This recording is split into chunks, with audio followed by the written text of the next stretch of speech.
Welcome to Shattered Ties, where trust is broken, loyalties are tested, and hidden betrayals come to light. Here, we uncover the darkest sides of family, friendship, and love, stories of deception, greed, revenge, and the quiet pursuit of justice. So sit back, listen closely, and step into a world where every shattered bond leaves a scar. She thought the house was already hers. She forged the will. She planted the ring. Then she sold our mother's home, before the grave was even cold. But Anna knew the truth. Her mother had left behind more than memories. She left a warning, a key, and cameras they never thought would matter. And when the engagement party began, Anna played the footage for everyone. This is My Sister Stole Mom's House, Forged the Will. Let's begin. The first thing my sister did after our mother's funeral was change the locks. Not the day after. Not even a week later, when the casseroles stopped appearing and the sympathy cards started sliding from the mantelpiece into a shoebox. Number Lydia changed the locks while Mom was still in the ground, while the dirt over her coffin was still damp. While I was standing in the cemetery parking lot trying to remember how to breathe, I found out because my key would not turn.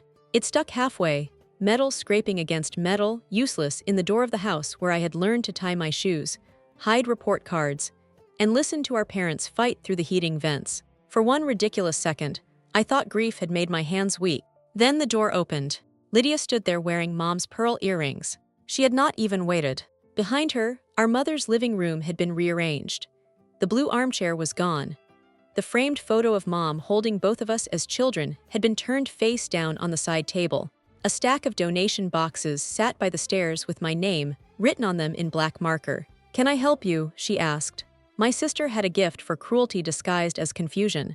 She was 34, 2 years younger than me, with perfect blonde waves, expensive lashes, and the kind of soft voice that made strangers assume she was kind.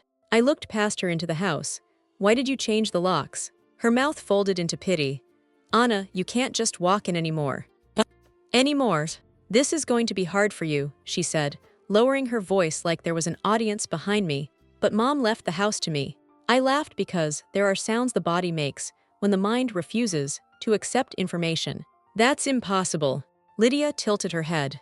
"It's in the updated will. Mom had promised me that house. Not because she loved me more, though Lydia would later say that, because I had been the one who stayed. I drove Mom to chemo. I cleaned the bathrooms when she was too sick to stand.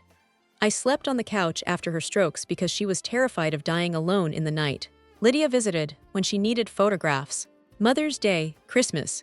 Once, a hospital hallway selfie captioned, 'Holding my warrior mama clothes.' She stayed 12 minutes. "Show me the will," I said. Lydia's fiancé appeared behind her. Preston Vale. Smooth suit, smooth face, smooth hands folded around my mother's mug as if he already owned the steam rising from it. "Anna," he said, "this isn't the time to get emotional."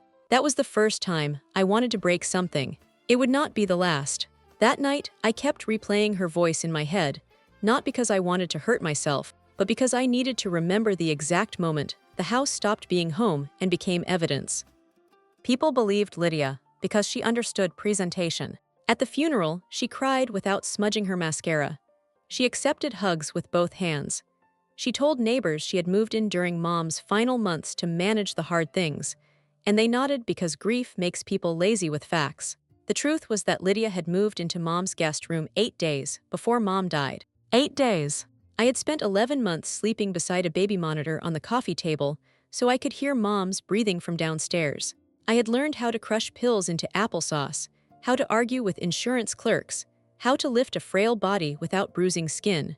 I knew the exact sound Mom made when pain woke her, but pride kept her from calling my name. Lydia knew where the good wine was kept. After the funeral, she posted a photo of herself on Mom's porch, wrapped in a black coat, staring at the garden. Caption, "Learning how to live inside the silence she left behind." It got 400 likes. I saw it while sitting in my apartment, surrounded by garbage bags of my own things that Lydia had boxed from my childhood bedroom. My yearbooks, my old winter coat, the quilt Mom made when I was 12, folded so carelessly that one corner dragged through dust. There was a note taped to the top. "Anna, I thought it would be easier if I helped you collect your memories. Please don't make this ugly." She had signed it with a heart. I called Mom's attorney, Mr. Keene, the next morning. His assistant placed me on hold for 11 minutes, then returned with a voice full of professional regret. "I'm sorry, Ms. Mercer. Mr. Keene cannot discuss the estate with you unless Ms. Lydia Mercer authorizes it. My mother's estate. The updated documents name Lydia as executor. My grip tightened around the phone. Updated when? A pause. 3 weeks before your mother's passing. 3 weeks before Mom died. She could no longer hold a spoon without trembling. 3 weeks before Mom died, she called me by her sister's name and asked if school had been canceled because of snow. It was July. She wasn't competent, I said. I can't speak to medical condition. Of course he couldn't. No one could speak when Lydia had already filled the room with her version of truth. That afternoon, Preston sent me a text. You're making Lydia anxious. She has enough to handle. The house is legally hers. Don't embarrass yourself. I stared at the message until the words blurred. Then another came through. Also, she says you took Mom's sapphire ring. Return it before this becomes a police matter. I had never touched the ring, but I understood the game then. They were not just taking the house. They were building a thief to live in my body. The worst part was not losing a room or a key. It was watching strangers repeat Lydia's version with gentle faces, as if kindness could make a lie less violent. Lydia invited me to the house on Thursday to talk like sisters. I should have known better, but grief makes traps look like chances. I wanted, stupidly, to believe there was still a version of Lydia who remembered hiding under blankets with me during thunderstorms, whispering that we would never leave each other alone in a scary world. That girl was dead. The woman who opened the door wore cream silk and Mom's perfume. Thank you for coming, she said, as if I had not been forced to ring the bell at my own childhood home.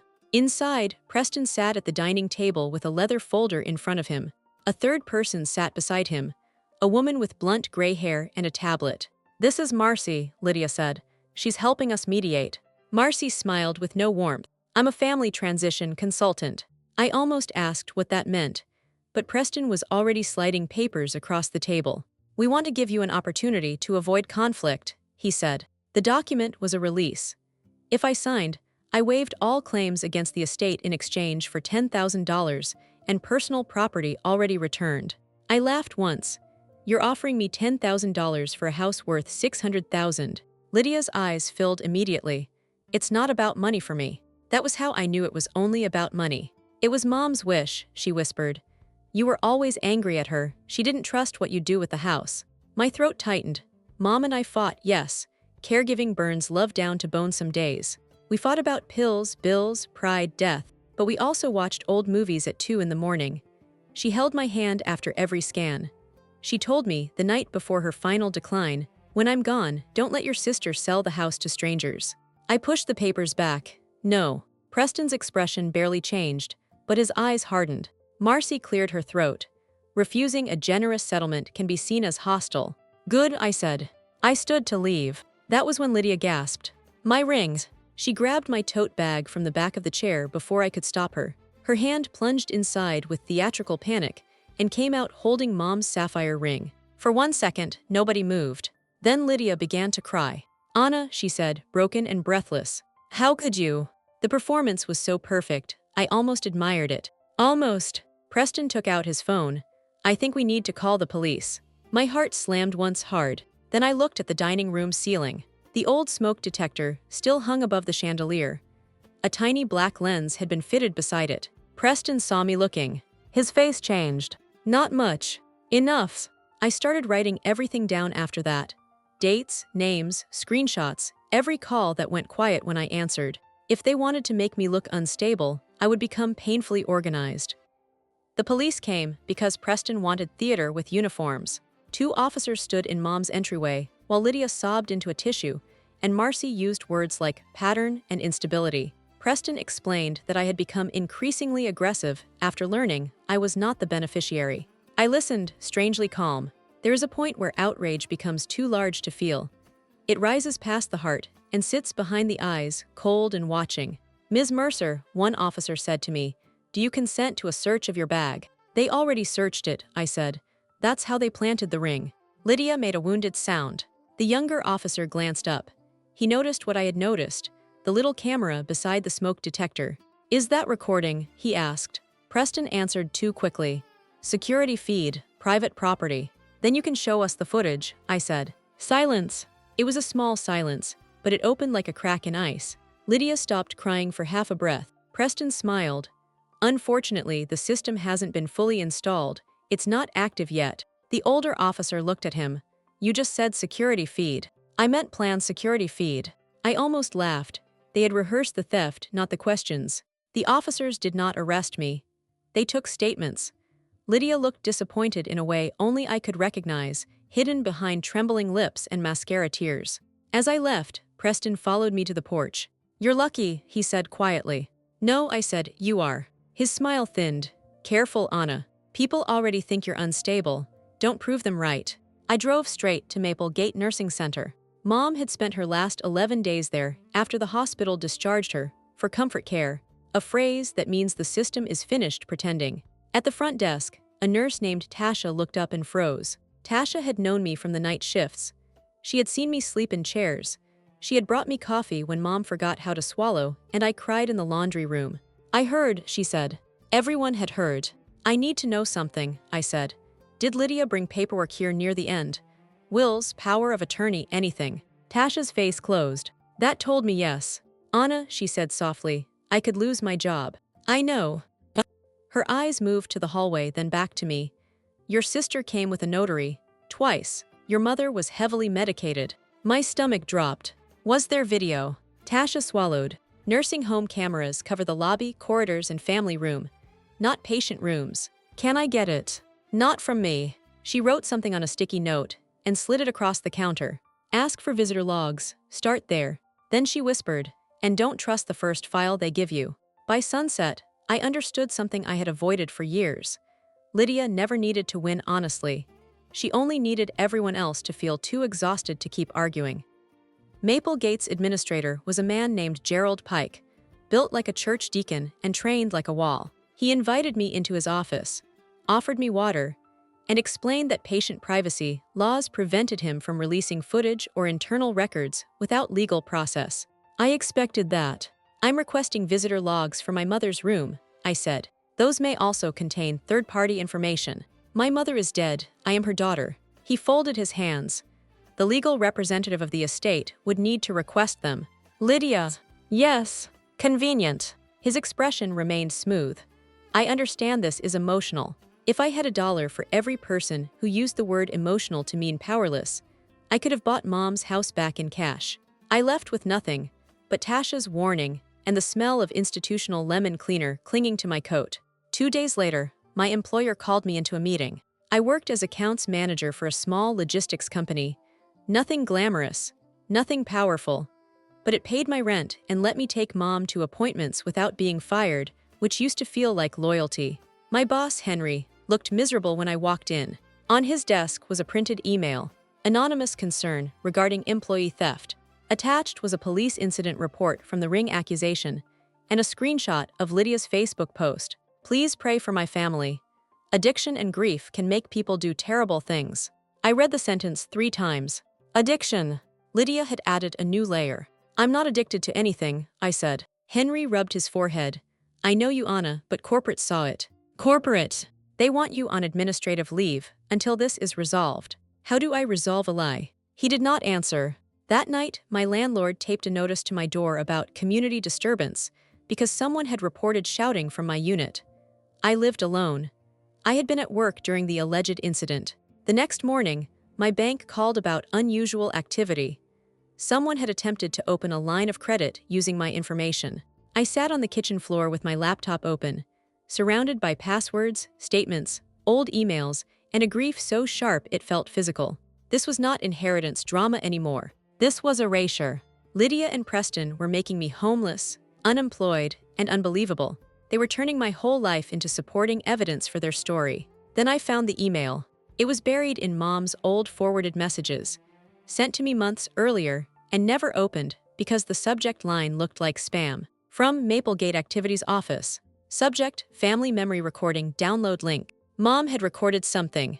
My hands shook so badly, I clicked the link 3 times before it opened. A video loaded. Mom sat in a wheelchair by the family room window, wrapped in her purple cardigan, and Lydia stood behind her, whispering in her ear. That video did not give me peace. It gave me direction. Peace can wait when the people who robbed your mother are still decorating the crime scene. The video was supposed to be a memory project. Maplegate let families record short interviews with residents, favorite recipes, childhood stories, advice for grandchildren. A volunteer asked questions from behind the camera in a cheerful voice that made my skin ache. Mom looked smaller than I remembered. Her hair, once black and thick, had gone silver and thin.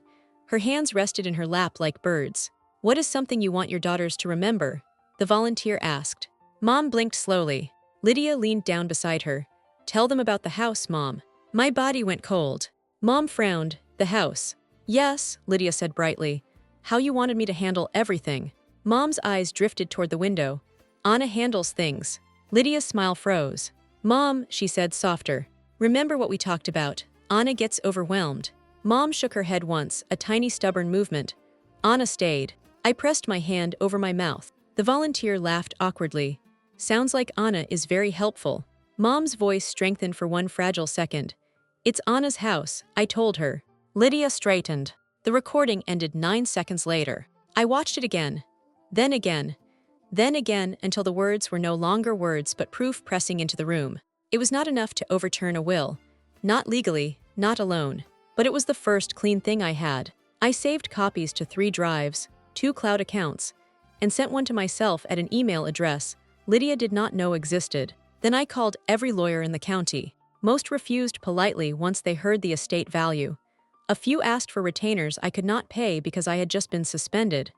One told me, "These cases are ugly and expensive. Families destroy themselves." "They already did," I said. The lawyer I found was named Ruth Bell. She worked above a tax office, wore sneakers with her suit, and listened without interrupting. When I showed her the memory recording, she watched it twice. "Not a silver bullet," she said. "I know, but it gives us smoke. I need fire." Ruth smiled for the first time. "Then we subpoena the nursing home." "How long does that take?" "Long enough for your sister to sell the house if she's moving fast." "She is." Ruth tapped her pen against the desk. "Then we move faster. We file an emergency petition, challenging the will, and request an injunction on the property transfer." I should have felt relief. Instead, I felt fear. Because Lydia was not stupid. If we filed, she would know I was not going away. And desperate people do not become kinder when cornered. They become honest. I saved every file with names so plain no one could misunderstand them. If grief had made me weak before, proof made me precise. I was done asking to be believed. Preston made his first mistake on a rainy Tuesday. He came to my apartment without Lydia. I watched him through the peephole, standing in the hallway with a black umbrella and a face arranged into concern. Men like Preston think a suit can make trespassing look professional. I opened the door with my phone recording in my pocket. "Anna," he said, "can we talk?" "No." He placed one hand on the doorframe before I could close it. Not enough to shove. Enough to remind me he could. "This doesn't have to get uglier." "It got ugly when you planted my mother's ring in my purse." His jaw tightened. "That accusation is dangerous. So is fraud." He leaned closer. His cologne pushed into my apartment like a threat. "Your lawyer filed a petition this morning," he said. Ruth had warned me service would move fast, but not this fast. "She's doing her job. You don't understand what you're stepping into. Lydia has witnesses, documents, a notary, a physician's statement." "A physician's statement." His eyes flickered. There it was. "You didn't know about that?" he asked, recovering too late. "Your mother's doctor confirmed she was competent." "Which doctor?" Preston smiled again, but now it had edges. "You'll find out." He pulled an envelope from inside his coat and dropped it on my doormat. "Last offer, $25,000. Sign the release. Stop poisoning your sister's future." I looked down. On the envelope, my name was written in Lydia's careful script. "What future?" I asked. His expression changed. They had not announced it publicly yet. I saw it in his face. The engagement party, the social ladder, the house as the centerpiece, the performance waiting to happen. "You're getting married," I said. He said nothing. "At Mom's house." He stepped back. It was Lydia's dream. No, it was not. Lydia's dream was always to be envied. After he left, I opened the envelope. Inside was the release, a cashier's check, and a handwritten note from Lydia. "Please don't ruin the one happy thing I have left." I laughed so hard I started crying. Then Ruth called. "We got a partial response from Maplegate," she said. "Visitor logs show Lydia, Preston, Mr. Keene, and a notary visited your mother at 9:40 p.m. 12 days before she died." "At night?" "Yes. Mom was on morphine at night." "I know." Ruth paused. There's more. The nursing home says the hallway camera footage from that date was automatically overwritten. My heart sank. But, Ruth continued, their backup vendor says it was. That was when the rain outside stopped sounding sad. It started sounding like applause. Preston had opened a door he did not know existed. People who threaten you often reveal the map by accident. He had just pointed directly at the next room. Lydia announced her engagement on Instagram before she told me. The photo showed her hand resting on Preston's chest, diamond flashing under the porch light of Mom's house. Behind them, the front door had been painted black. Mom hated black doors. She said they made houses look like they were keeping secrets. Caption, after a season of loss, God gave me love, home, and a future. Home! My mother's home. 3 days later, an invitation arrived in the mail. Cream cardstock, gold foil. Lydia's taste had always been expensive in other people's houses. You are cordially invited to celebrate the engagement of Lydia Mercer and Preston Vale at the Mercer family home. A handwritten note was tucked inside. Come if you can behave. I stared at it for a long time. Then I sent a photo to Ruth. Her reply came 30 seconds later. Do not go. I called her. I have to. No, you want to. Different thing. She's turning Mom's house into a stage. And stages are where people get reckless, Ruth said. But if you go angry, you help her. I won't go angry. Ruth sighed. Anna. I'll go prepared. There was a pause. What do you have? She asked. I looked at my laptop. By then, Ruth had secured the backup footage under court order. We could not release all of it publicly yet, but I had watched enough to stop sleeping. The hallway camera showed Lydia arriving with Preston at 9:37 p.m. The notary came 5 minutes later. Mr. Keene arrived after that, carrying a folder. Mom appeared in the family room at 10:12, pushed in a wheelchair by a night aide. She was slumped to one side. Lydia knelt in front of her, holding papers. The audio was poor but not useless. The camera had picked up fragments. Sign here, Mom. Anna doesn't need to know. This protects me. Preston's voice lower, move her hand. Then Mr. Keene, we should hurry. I had watched that part until my hatred became quiet. Ruth, I said, what if I don't release everything? What if I play only what already proves public interest and let the court handle the rest? You're asking me for permission to start a war at an engagement party. No, I said. They started it. I'm asking how to end it without becoming them. Ruth was silent for a long moment. Bring someone with you, she said. Do not be alone. Do not touch anyone. Do not threaten anyone. If you speak, speak to the room. Who should I bring? Someone who believes you. I thought of all the people who had stopped calling. Then my phone buzzed. It was Tasha. I have something else. I read the invitation until the gold letters looked cheap. Lydia wanted an audience. She wanted applause inside the house she stole. I decided she deserved one. Tasha met me in the parking lot of a closed diner. She wore a hoodie pulled low and kept looking over her shoulder, though the only witnesses were rain puddles and a flickering sign that said open when nothing was. I shouldn't be here, she said. I know. No, you don't. Gerald's been asking who talked to you. Preston came by Maple Gate. My blood went cold. Preston said he represented the family. Wanted staff statements about your mother's condition. Did anyone give him one? Gerald might. She handed me a flash drive. What is this? Break room camera, not official patient footage. It records the hallway outside the staff lounge. The night they brought the documents, Lydia came in after. I closed my hand around it. Tasha, if this gets you fired. I already quit. I stared at her. She gave a small, tired smile. My mother was in that place before she died. I know what it looks like when people wait for old women to be too weak to say no. At home, I plugged in the drive with my hands wrapped in sweater sleeves, like the thing might burn me. The video opened on the staff lounge hallway. Bad angle, fluorescent lighting. Timestamp 10:46 p.m. Lydia entered frame first, laughing. Not crying, not grieving, laughing. Preston followed, holding papers. Then Mr. Keene appeared, rubbing his eyes. The audio was clearer than the family room feed, because the staff lounge door stood open. Lydia said, she signed like a drunk toddler. Preston replied, doesn't matter. The notary stamp matters. Mr. Keene said, I am not comfortable with how sedated she was. Lydia turned on him so fast I flinched. You were comfortable cashing the retainer. Preston added, and you'll be comfortable when the sale closes. The sale. Not someday, not eventually. Already planned. Then Lydia said the sentence that split the last thread between us. Anna will scream, but who cares? Everyone knows she's unstable. By the time she gets a lawyer, the house will be gone. The video ended with Preston kissing her forehead. I sat in the dark for a long time. There are betrayals that hurt because they surprise you. Then there are betrayals that hurt because they confirm what you begged the world not to be. Lydia had not stolen the house because she loved it. She stole it because it was the final place where Mom had chosen me. And Lydia could not live in a world where I had anything she could not turn into proof of her own victory. I sent the file to Ruth. Then I opened the engagement invitation again. Come if you can behave. I smiled for the first time in weeks. I could behave. I could behave beautifully. Tasha did not call herself brave. Brave people rarely do.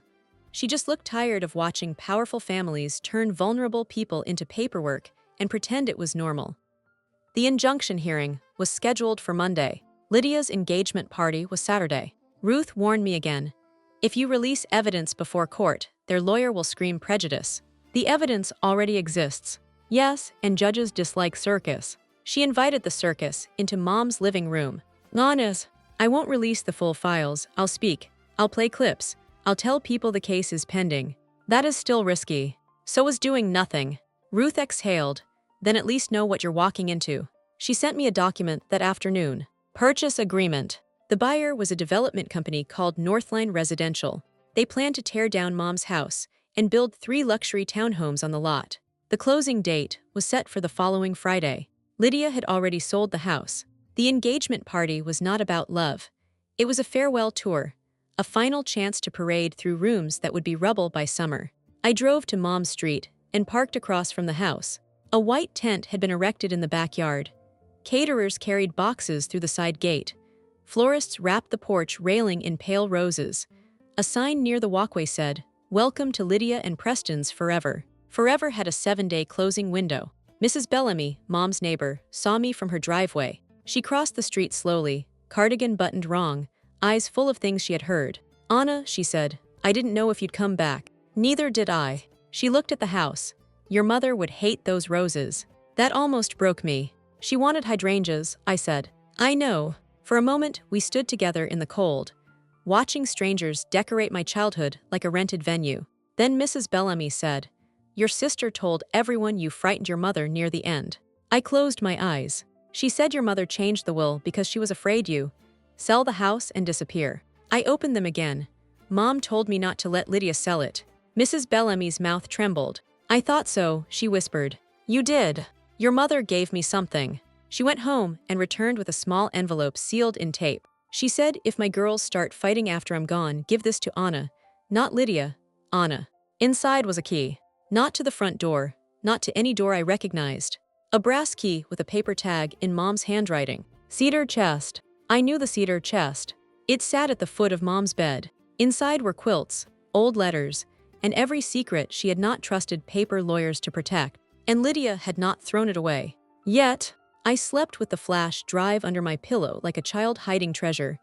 Except this was not treasure. It was a blade, and I knew exactly when I would unsheath it. I did not break into the house. That is what I repeated to myself while using the old basement window. Technically, the window had never locked properly. Technically, I had climbed through it 100 times as a teenager after missing curfew. Technically, my mother had once said, "This house knows you better than the front door does." Legally, Ruth would have murdered me. I went at 5:12 a.m., when the caterers had not arrived and Lydia's borrowed happiness still slept upstairs. The basement smelled the same: dust, laundry soap, cold concrete. I moved through the dark with my phone flashlight low, avoiding the third stair because it creaked. Mom's bedroom was half empty. Lydia had stripped the walls. The quilt was gone. Mom's dresser was covered in makeup palettes, champagne flutes, and a seating chart for the party. But the cedar chest still sat at the foot of the bed, buried under bridesmaid gift bags. My hands shook as I used the key. Inside, beneath folded blankets, was a blue binder. For Anna, if I am too tired to fight later. I sat on the floor. The binder contained copies of Mom's old will, property tax records, handwritten notes, and a letter dated 6 months before her death. "My darling Anna, if Lydia tells you I changed my mind, ask who was standing behind me when I supposedly said it. The house is yours because you stayed when staying cost you something. Lydia will call that favoritism. It is not. It is gratitude. I love both my daughters, but one of you takes, one of you carries. Do not let anyone shame you for knowing the difference. There was more, but tears blurred the page. Then I heard footsteps. Not upstairs. In the hallway. I slid the binder under my coat and stood just as Preston entered the bedroom. For 1 second, neither of us moved. He wore a robe, hair damp from a shower, face bare of charm. "Well," he said quietly, "this is unfortunate." My pulse hammered. "I came for my mother's things." "You came to trespass. Call the police." He smiled. "And explain why you're here before sunrise with stolen property." I backed toward the door. He stepped in front of it. That was the first time fear became physical.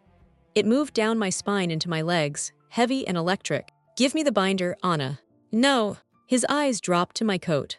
"You have no idea how much money is tied up in this sale." "There it is," I said. His hand shot out and grabbed my wrist. Pain flashed white. Then a voice from behind him said, "Take your hand off her." Mrs. Bellamy stood in the hallway holding a garden shovel like a weapon. Preston let go. The look on his face told me he understood something Lydia had forgotten. Old women notice everything. Mrs. Bellamy drove me home and said nothing for 10 full minutes. Then she patted my knee once and whispered, "Your mother knew which daughter would come back." By Saturday evening, Mom's house glowed like a crime scene wearing perfume. Strings of lights hung over the backyard. White roses climbed the porch. A champagne tower stood where Mom used to keep tomato plants. Guests arrived in linen jackets and silk dresses, kissing Lydia's cheeks, admiring her ring, stepping over the grave of the truth without knowing it. I wore black. Not funeral black, courtroom black. Tasha came with me. So did Mrs. Bellamy, who had put on lipstick and dared anyone to ask why she was holding my arm. Lydia saw us from across the lawn. For one moment, her smile vanished. Then it returned brighter than before. "Anna," she called loud enough for nearby guests. "You came." I was invited. Her eyes flicked to Tasha, then Mrs. Bellamy, then my handbag. Preston appeared beside her with a glass of champagne, and the calm of a man who believed money could buy weather. "Let's not make a scene," he said. "That depends," I replied. "Are you planning one?" Lydia laughed too loudly. Always so dramatic. The party continued around us. People asked where I had been, said they were sorry for my loss, avoided looking too directly at me. A few watched with hungry curiosity. Scandal makes polite people lean closer while pretending to step away. At 8, Lydia and Preston gathered everyone under the tent. Preston gave a speech about second chances, about family, about building a future in the home where Lydia had learned love. I nearly choked. Then Lydia took the microphone. She was radiant, I will give her that. Some liars are clumsy. Lydia was art. "This house," she said, voice trembling, "was my mother's final gift to me. Not because I deserved more, but because she knew I would protect it." Mrs. Bellamy squeezed my arm. Lydia continued, "There has been pain, there have been accusations, but tonight I choose grace."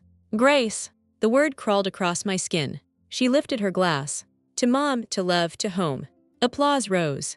I stepped forward. Tasha whispered, "Now." "No," I said, "because timing matters." Lydia had not said the worst lie yet. She turned slightly, perfect profile to the guests, and wiped a tear. "And to my sister," she said, looking straight at me. "I pray one day she forgives herself for how she treated our mother in those final weeks." The tent went quiet. There it was. Not theft, not greed, something worse. She wanted me to carry Mom's death in public. I walked to the sound table and plugged in the flash drive. Then I took the microphone from Lydia's hand. Every laugh under that tent sounded borrowed. Every toast tasted rotten before it reached anyone's mouth. Lydia had built a stage, and I could feel the floorboards waiting. I did not shout. That disappointed some people, I think. They expected the unstable sister, the jealous daughter, the grieving mess Lydia had advertised. Instead, I stood beneath the white lights in my mother's backyard and spoke slowly. "My name is Anna Mercer. This was my mother's house.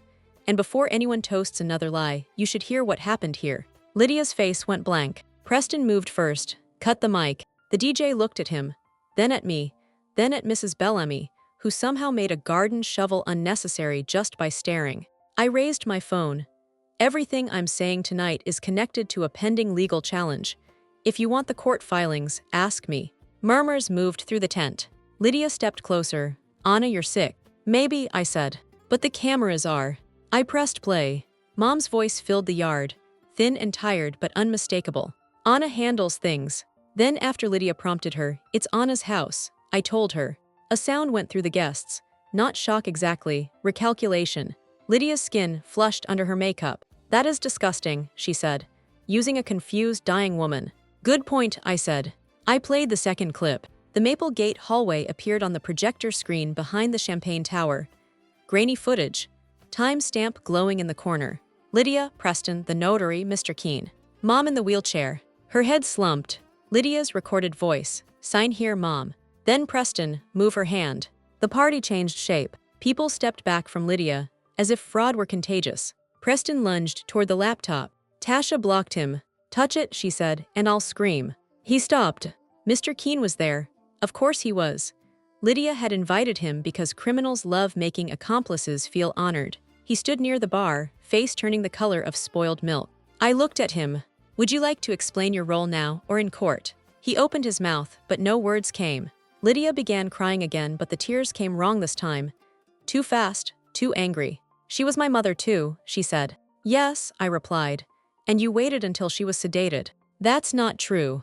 I played the break room clip. Lydia's own voice rang out, sharp and laughing. She signed like a drunk toddler. Someone gasped. Someone else said, "Oh my God." Preston said my name like a warning. I looked at him. You should save your voice, I said. There's more. The room did not become mine when I spoke. It became hers, Mom's. For the first time since the funeral, her voice entered that house without someone correcting it. Preston's second mistake was thinking power still worked after the room had heard him. He grabbed my wrist in front of 80 people. Not hard enough to break skin, hard enough to prove a pattern. Stop this, he hissed.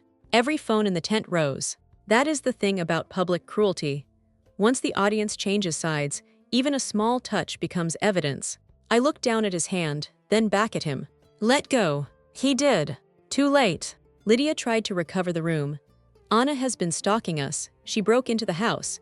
She stole private family property. Mrs. Bellamy stepped forward, small and silver-haired and absolute. I gave her the key. Lydia stared at her. Excuse me. Your mother gave me instructions. She knew you would do this. That hit harder than any video. Because the guests knew Mrs. Bellamy. She had baked pies for half the neighborhood and judged everyone's hydrangeas for 20 years. She was the sort of woman people trusted before lawyers. Lydia's voice cracked. You're lying.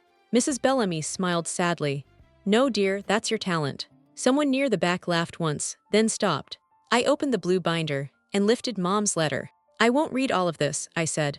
Some of it belongs only to me, but you should hear one line.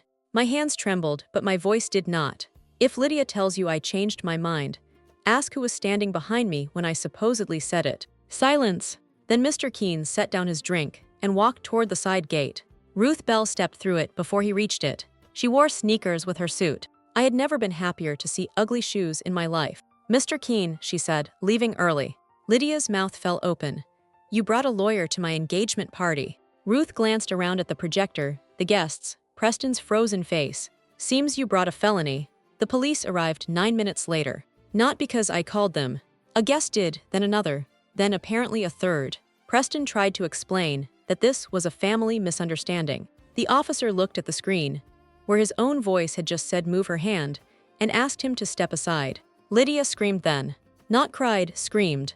At me, at Preston, at Mom, at the house, at a world that had finally stopped rewarding her performance. As they led Preston away for questioning, Lydia turned to me with hatred naked on her face. You ruined my life. No, I said, I returned it to you. I remember thinking how small Preston looked when people finally watched him. Men like him grow in private rooms. Under public light, they shrink quickly. By morning, everyone knew. Not because I posted the videos. I did not have to. The guests had filmed enough. Within hours, clips were online with captions like engagement party, from hell and woman, EXBOSES sisters fake will. The internet did what the internet does. It judged without full context, then demanded more context, then built a cathedral out of outrage. For once, the outrage pointed in the right direction. My employer called. Henry sounded like a man trying to reverse a truck after driving through someone's living room. Anna, corporate, reviewed the situation. Which situation? A pause. The allegations. You mean the lies? Yes, those. My suspension was lifted. They offered back pay and a written apology. I accepted the back pay and told Henry I would consider the apology once I believed it was written for me and not their liability file. My landlord removed the disturbance notice. The bank confirmed the attempted credit line had used information from documents stored in Mom's house. Ruth filed amended pleadings before noon. Forgery, undue influence, elder financial abuse, fraudulent conveyance, defamation, identity theft concerns. Words that sounded clean on paper and filthy in real life. Lydia did not call me. She posted once, "I am devastated by the manipulation of private grief for public attention. Please respect our family." The comments did not go her way. Preston's firm placed him on leave by 3 o'clock. Mr. Keene's office stopped answering phones. Maplegate announced an internal review and said they were cooperating with authorities, which is what institutions say when they want the public to forget institutions are made of people who watched. I went to Mom's house that afternoon. The tent was still in the yard. Half the roses had wilted overnight. Champagne glasses sat abandoned on tables, catching rainwater. Lydia was inside. For a moment, through the window, I saw her sitting on the living room floor in her engagement dress, surrounded by flowers and broken glass. I almost knocked. That is the dangerous thing about sisters. Even after they become monsters, the body remembers when they were children. Then she looked up and saw me. Her face twisted. She grabbed Mom's framed photo from the mantel and threw it at the wall. The glass shattered. I stepped back. Some grief is not a doorway. Some grief is a weapon looking for a hand. I did not celebrate online. I did not need strangers to punish her for me.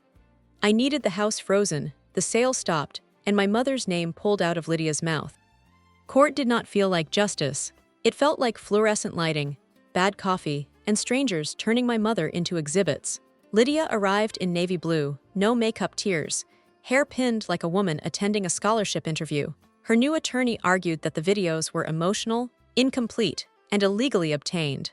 Ruth argued that forged documents do not become valid because the truth is embarrassing. The judge watched the clips without expression. I watched Lydia watch herself. That was the strangest part. On the screen, she laughed about Mom signing like a drunk toddler. In the courtroom, she lowered her eyes as if injured by the sound. Preston did not sit beside her. His attorney had advised distance. Love, apparently, had a legal risk threshold. Mr. Keene testified first. He tried to survive by sacrificing Lydia. He said she pressured him. He said Preston handled payment. He said he believed the physician's statement confirmed competence. Ruth asked, "Did you personally observe Mrs. Mercer understand the documents?" He swallowed. She appeared tired. "Did she speak?" "Briefly." "What did she say?" He looked at Lydia, then at the judge. She asked where Anna was. The room went very still. I looked down at my hands. Ruth asked, "And did anyone answer her?" Mr. Keene's voice dropped. Ms. Lydia Mercer said Anna had agreed. I closed my eyes. There are lies told to the living, and then there are lies told to the dying because they cannot chase you later. Except Mom had chased her. Through cameras, through neighbors, through a cedar chest, through me. The judge granted the injunction and froze the sale. Northline Residential withdrew within 48 hours. Lydia's attorney requested settlement discussions. Ruth told me this with the dry tone of a woman trying not to smile. "What do they want?" I asked. "To avoid trial." "What do they offer?" She resigns as executor. The updated will is voided. The prior will controls. House to you.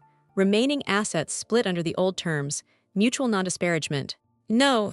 Ruth leaned back. "Which part?" "Non-disparagement. I won't lie about what happened. You don't have to post about her forever." "I won't, but I won't sign silence." Ruth nodded slowly. "Good." Then she slid over one more paper. It was from the district attorney's office. They wanted my cooperation. I read Lydia's name in the subject line. For the first time, revenge felt less like fire. It felt like paperwork, and somehow that made it heavier. In that courtroom, I learned that truth can sound boring after surviving like thunder in your chest. Still, boring truth has power.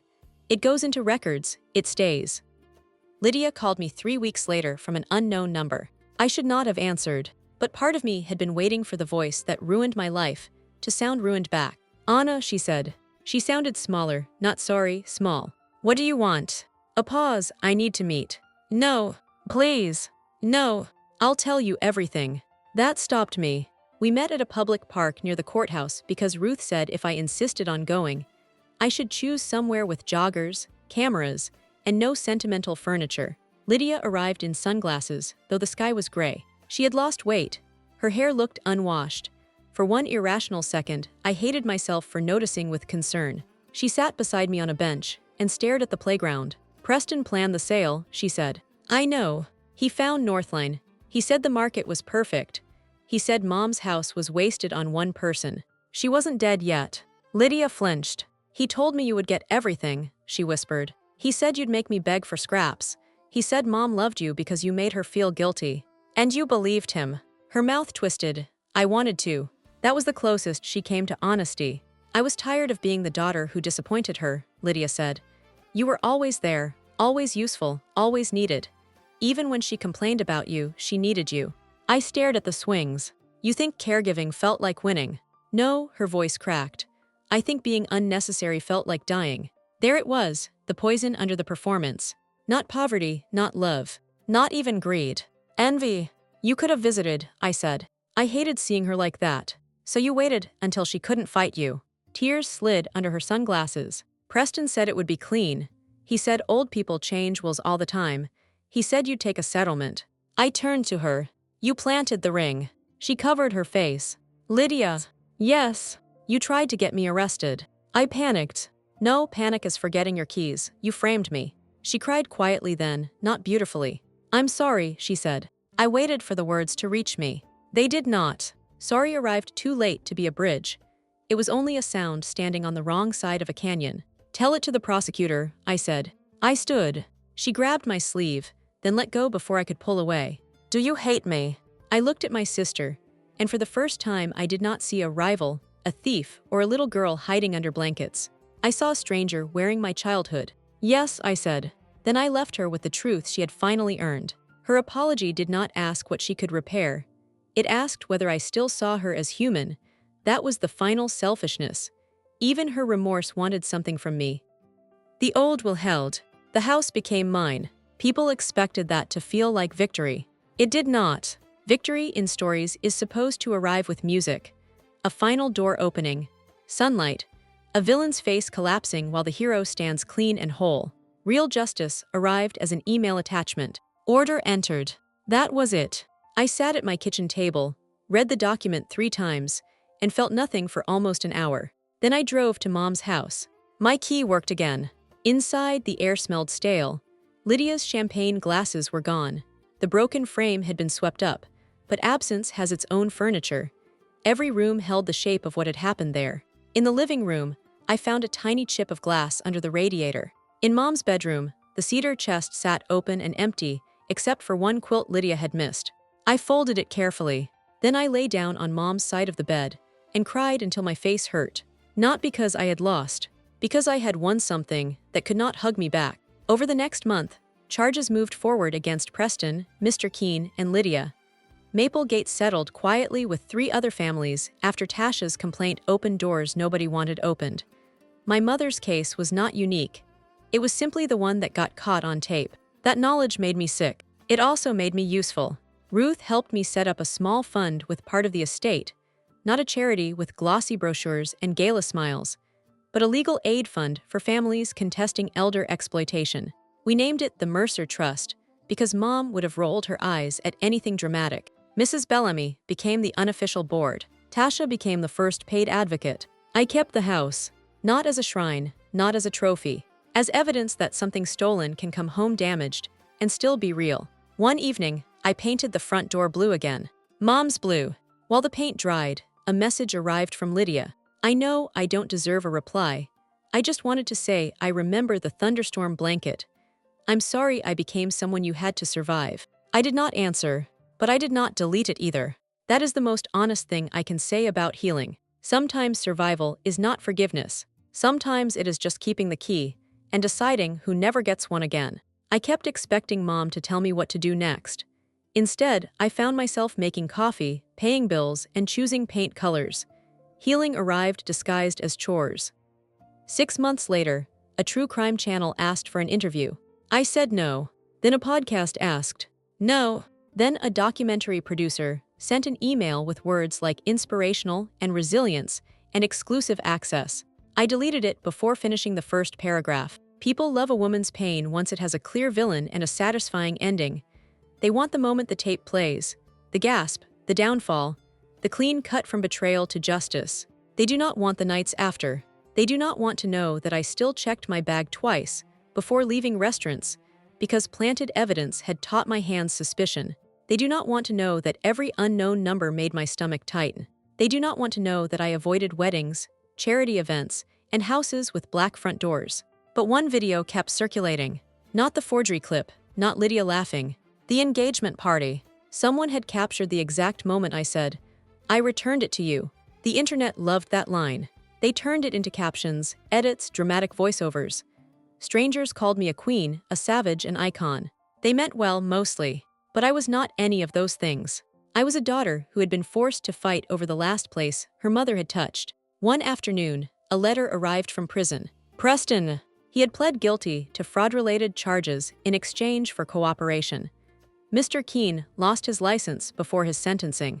Lydia received probation, restitution, and community service because she had no record, and because the justice system has always had a soft spot for women who look fragile after being caught. Preston's letter was 4 pages. He blamed Lydia on page 1, his childhood on page 2, stress on page 3, and asked for forgiveness on page 4. I shredded it. Then I made tea in Mom's kitchen and sat at the table where Lydia had planted the ring. The table still had a scratch from when we were kids, and Lydia pressed too hard drawing a castle with a purple marker. Mom had been furious. Lydia cried. I took the blame because she was little and I thought protecting her was my job. I ran my finger over the mark. That was the first lie I ever helped her tell. I did not know it then. Or maybe I did. And childhood is just what we call the years before consequences arrive. My phone buzzed. A message from Tasha. First family approved for legal aid. Hearing next month. I smiled. For the first time, the house did not feel haunted. It felt awake. The world wanted a clean villain and a clean hero. I had neither. I had a dead mother, a stolen year, and a house that creaked every time the past changed temperature. A year after Mom died, I held a small gathering at the house. Not a gala, never that. No champagne tower. No speeches about hope from people who had never had to beg a billing department for mercy. Just coffee, folding chairs, grocery store cake, and 10 families who had survived the particular cruelty of being told that paperwork mattered more than memory. Mrs. Bellamy brought hydrangeas from her garden. Tasha brought her mother's old photo album. Ruth arrived late, carrying legal folders and wearing the same ugly sneakers. We sat in the living room with the windows open. The blue door shone at the end of the hall like a promise that had been sanded, primed, and painted by hand. At some point, a woman named Carla stood up. Her father's caregiver had drained his savings through forged checks. The bank had called it a family matter. The police had called it complicated. The Mercer Trust had helped her get an injunction. She looked at me and said, I thought nobody would believe me. That sentence moved through the room like a prayer. I knew it too well. Nobody believes you at first when the liar is prettier, calmer, richer, or louder. Nobody wants to think cruelty can wear perfume, sign holiday cards, cry at funerals, and still know exactly where to hide the knife. But some truths are patient. They wait in cameras, in old letters, in neighbors' hands, in the mouths of nurses who refuse to disappear. They wait until the room is full and the liar has taken the microphone. Then they speak. After everyone left, I found an envelope on the porch. No return address. Inside was a photograph of Lydia and me as children, asleep under a blanket during a thunderstorm. On the back, in Lydia's handwriting, were 4 words. I remember us too. I stood in the doorway for a long time. Then I placed the photo in the cedar chest. Not because I forgave her. Because the truth is allowed to be complicated after the danger is gone. I locked the chest and walked to the front door. Outside, evening settled over the street. Mrs. Bellamy's porch light blinked on. Somewhere a dog barked. The house creaked softly behind me, old bones shifting. For the first time since Mom's funeral, I did not feel like I was guarding a crime scene. I felt like I was home. And when I closed the blue door, it closed cleanly. No new locks. No stolen keys. No one on the other side, pretending they owned what love had already left to me. I did not know whether Lydia would ever become better. That was no longer my assignment. My assignment was the door, the key, the people inside, and the silence I refused to inherit.